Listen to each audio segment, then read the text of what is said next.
বৃষ্টির ক্যানভাস, বাহিরে এখন অঝোর ধারা, ঝাপসা পথের রেখা, বাসের জানালায় জলের আলপনা, একাই বসে থাকা, কাচের ওপর বৃষ্টির ফোঁটা দিচ্ছে যখন পারি। স্মৃতিরা স্মৃতিরা সব ভিড় করেছে, নেই তো তাদের আড়ি। মাঠ জুড়ে মেঘের গর্জন, ধুলোবালি সব শান্ত।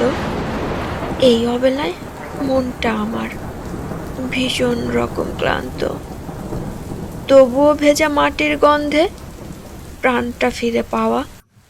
জানালা দিয়ে ছুঁয়ে যাচ্ছে হিমেল শীতল হাওয়া, ভাবনারা সব ডানা মেলে অজানাতে হারায়। কবিতার এই ছন্দগুলো বৃষ্টির সুর মেলায়, খাতা কলম হাতড়ে মরি। কি লিখবো কি লিখবো আর বলো, এই বৃষ্টিতেই মনটা ভেজাই। আজকে না হয় চলো